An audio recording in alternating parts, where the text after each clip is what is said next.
What's up? What's up? What's up? I think this one's going to be the last one for the evening. I just wanted to touch on this because, I hear a lot about people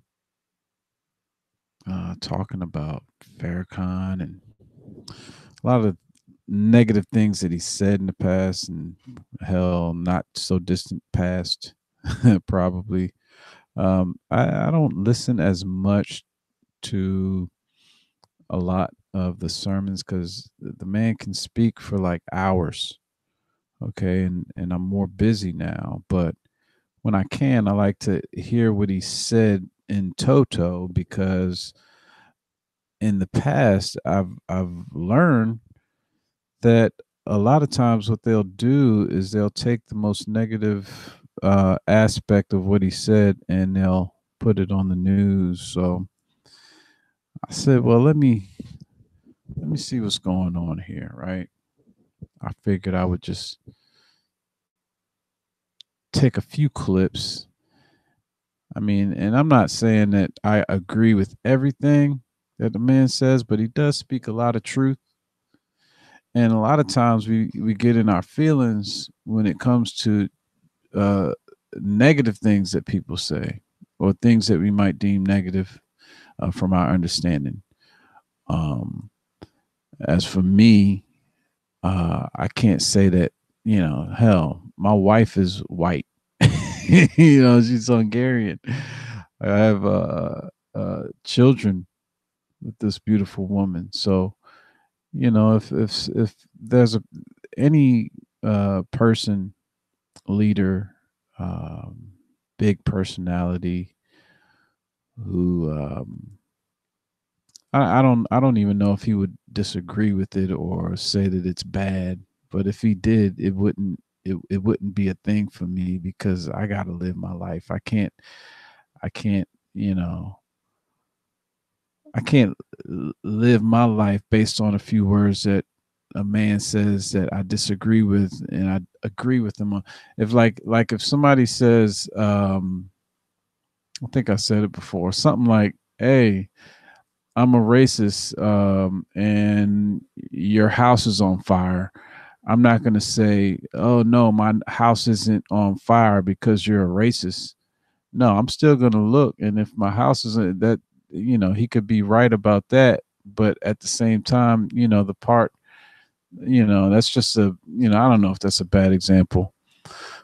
I figured, let's see what he said about gays Let and Ariana Grande. What's going on here? us be a balm in Gilead for our wounded people. Reverend, you can preach. You got the spirit of God. I love listening to you, And it goes to show but why don't why people like cave him. in to the world.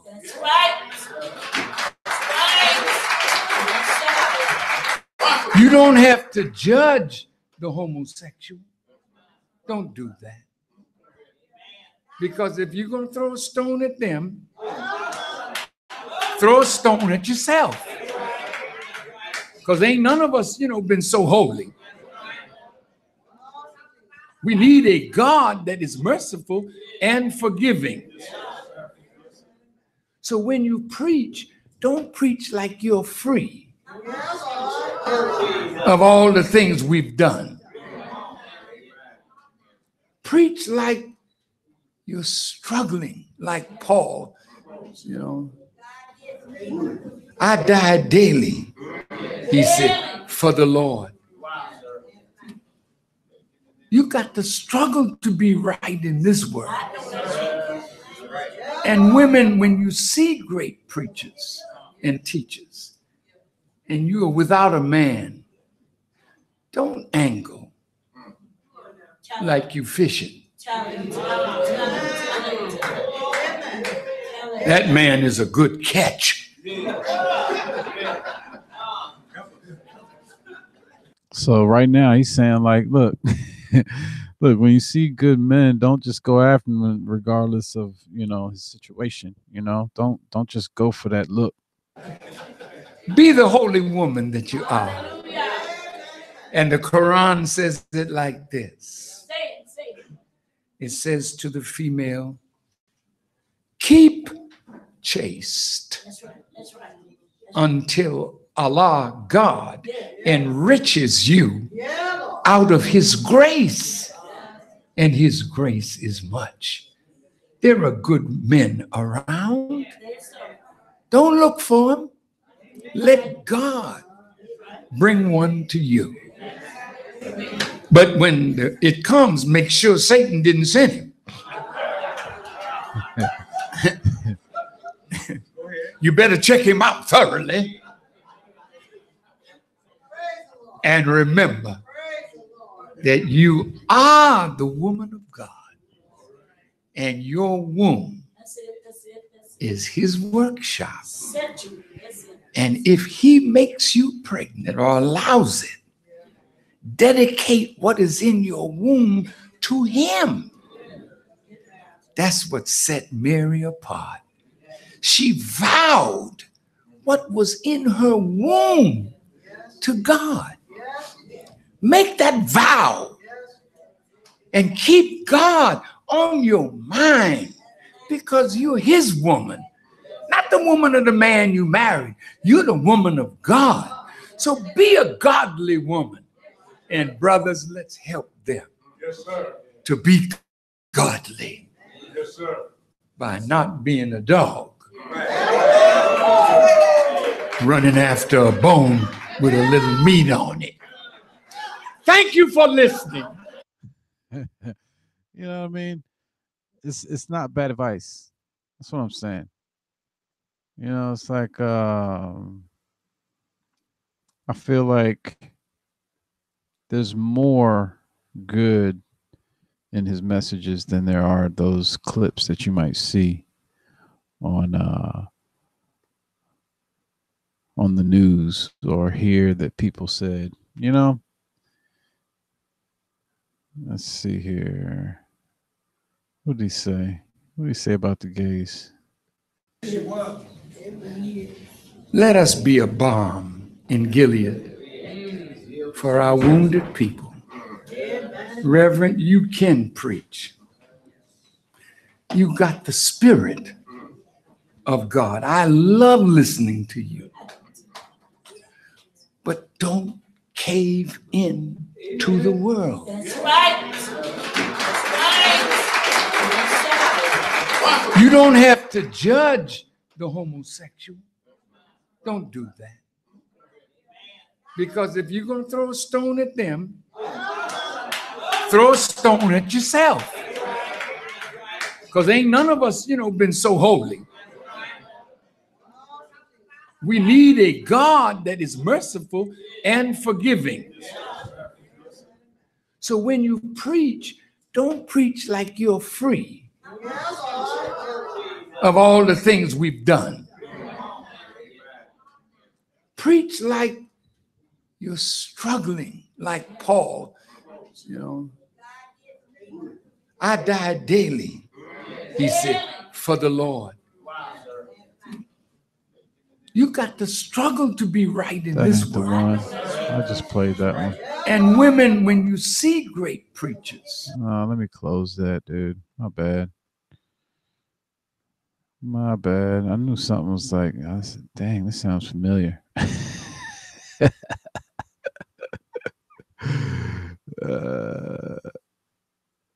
I think this one is it. That's it right there. Is that it? Yeah. This is the Ariana Grande clip. Even though Reverend Al is small, it seemed like the left side of the chair embraced him and put distance between him and me. Uh-oh. That's what some people said. Uh-oh. But the minister, Ariana Grande, beautiful little Hispanic girl, don't insult her. Thought that she was the latest. the latest specialty on the menu of Taco Bell. No, she was a specialty in the eyes of those who lust and not love. It's true, she should have been dressed a little differently. It's true. But hell, our women ain't dressing right today. And if you ask them, kind of low, you see them.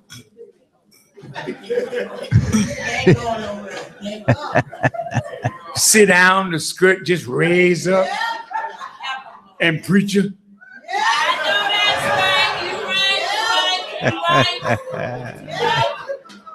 Hey, look. Hey, look. He done hit on a few things right there. He talking about preacher. He's talking about yeah, okay, yeah, but don't dog her. You know what I'm saying? This was back. You didn't hear about that. You didn't hear about him mentioning, don't just leave her alone. You didn't hear about him saying, just don't disrespect, gay people, homosexuals, whatever. You know, you don't hear about this.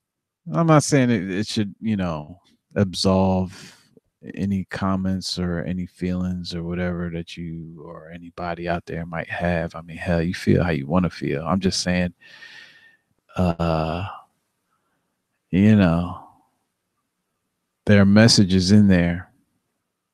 And that's why black people like him, is because, he's one of those people who tell you the truth.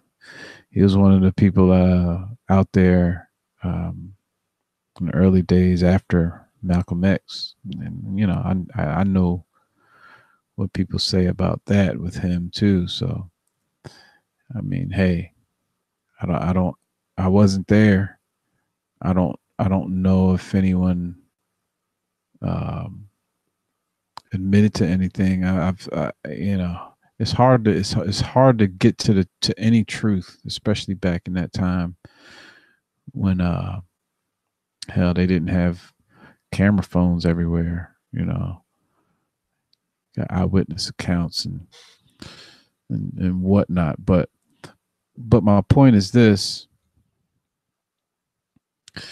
you know, I still feel like you can compartmentalize the message based on your own life. There's some good things in there. Be responsible. Don't just lay down with anybody if you're trying to, you know,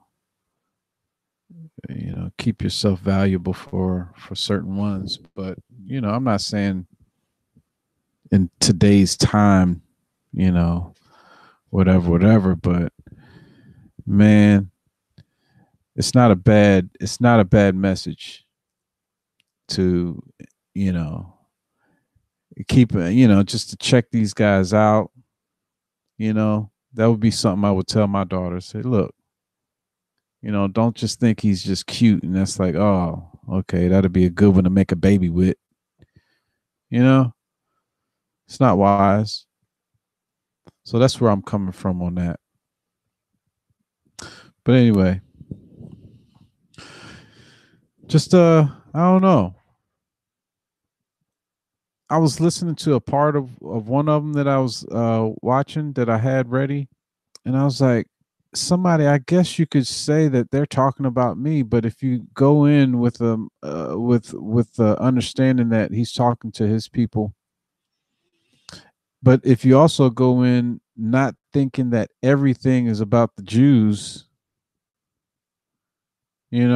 regardless of what you've heard, not everything that he talks about is about the Jews or about the I don't know what I don't know who he's supposed to have a problem with. I think um, no, I think it's the Zionists is the way they talk about it. Because I remember dinners where he was hugging and fellowshipping with Jewish people, and they were they just had a love fest. So I don't even think those Jews like those other Jews or the Zionists. You know what I mean? So I don't know. It depends on how. I really think just with anything else you hear out of the media, I think you really have to watch the whole thing, or at least a good segment. Like for and it depends. Like you saw the what happened with the Covington thing. You pretty much had to look at it and listen and watch the whole thing before you got to the bottom of it. Um, and some of you might be saying, "Well, he said termites and anti-Semites and this and that." I was like, "Okay, but did you hear everything else that he was talking about?" I mean, I know that's that clip. I mean, they made that Nick Sandman. They made him look like the devil, right? Farrakhan is one of those people who talks for like 3 hours, and he's like a million years old. You know what I'm saying? Like if you think about it, like how do these old dudes like Trump and Farrakhan stand up and talk for like 3 hours, don't have to go to the bathroom. You know what I'm saying? They don't have to, they stand up there, wipe their brow, and keep on moving. And they've been doing it for years.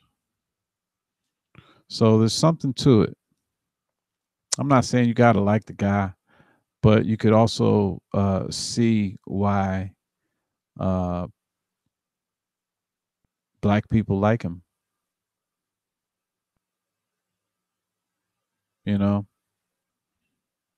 I mean, I don't know everything he said, and I've seen some of the things that people have gotten clips of and I guess uh, make popular or famous or viral or whatever.